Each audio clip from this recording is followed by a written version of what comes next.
We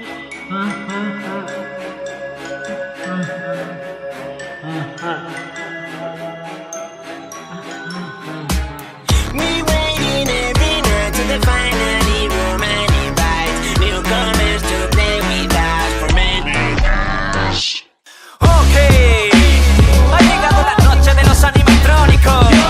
Así que estén preparados, porque hoy vamos a derramar sangre. Tan solo era un niño normal a que tuvieron que matar. Ni siquiera Foxy lo pudo pasar tan mal. Espero que no tengas que pasar por todo aquello que tuve que soportar. Y si te atreves a pisar este lugar será el momento de jugar. Témeme cuando se vaya la luz. En la oscuridad verás mi silueta azul. Me acercaré hasta donde estás tú. Y por la espalda cuando menos te lo esperes. Ha vuelto Bonnie, querías que apareciera. No es un cuento de terror, es una historia verdadera. Soy un conejo, no salgo de la hechicera. Yo aparezco enfrente tuya cuando menos te lo esperas. En la ventilación ahora estoy yo, pues míralo. Yo paso por el conductor cuando tu cámara está en off. Si falla la conexión debido a alguna distracción, repáralo si no quieres morir en tu sillón. Sed de sangre, sed de venganza. Nathan Freddy, el terror en la pantalla. 5 días es la batalla. Si sobrevives llega chica y te remata. Sed de sangre, sed de venganza. Nathan Freddy, el terror en la pantalla. 5 días es la batalla.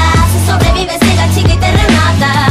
Donde no llega el sol, ya no siento dolor. Me han dejado apartado y escondido en un rincón. Amo mi Pirate Cove y correr hasta allí. Con mi garfio podré hacerte sentir lo que sufrí. Puedo parecer que soy un adorable osito. Deja que tu hijo se acerque a este muñequito. Ven aquí, vamos a jugar al pito pito. No te asustes de la sangre que derramo de mi hocico. Animatrónico, ese soy yo, me quedo atónico. Quiero tu olor, yo huelo a vómito. Quiero que grites, quédate afónico. Yo seré tu amigo de por vida, suena irónico. Me han llamado bicho, maldito demonio y no sé qué más. Yo busco gente que no tenga miedo y quiera jugar. Me llamo Freddy, cansado ya de la soledad. Yo nunca pedí que me dejara en este lugar. Mira mi estética, llena de sangre va.